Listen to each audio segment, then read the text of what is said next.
मैं असल में लेफ्ट हैंडर नहीं हूँ। लेफ्टी बल्लेबाज बनने का किस्सा दरअसल मेरे भाई से जुड़ा है।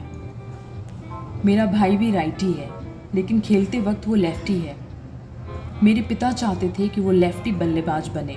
जब वो छोटा था, करीब 2 या 3 साल का, तो मेरे पापा उसके सामने लेफ्ट हैंडर का स्टांस लिया करते थे। पापा भी राइटी थे, लेकिन सिर्फ उसे लेफ्टी बनाने के लिए वो ऐसा करते थे। तो भाई को पता ही नहीं था कि बल्ला किसी दूसरे अंदाज में भी पकड़ा जाता है। भाई उनकी देखा देखी लेफ्टी स्टांस लेने लगा। फिर मेरे साथ भी यही हुआ। मेरी और भाई की बल्लेबाजी में हर चीज़ समान है, बस फ़र्क है तो स्टांस का।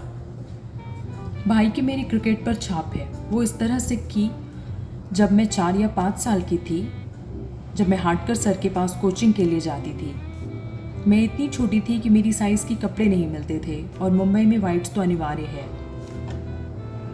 माँ ने भाई के सफ़ेद कपड़े छोटे करवा कर मुझे दिए थे, तो मेरी शुरुआत कुछ इस तरह हुई।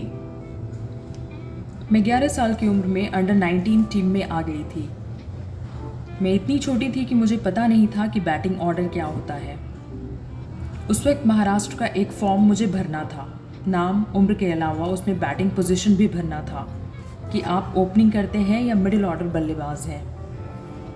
मुझे इस बारे में कुछ जानकारी नहीं थी। मुझे सिर्फ बैट पकड़कर बल्लेबाजी करना आता था। मैंने अपने पापा को कॉल किया कि फॉर्म में क्या लिखूं।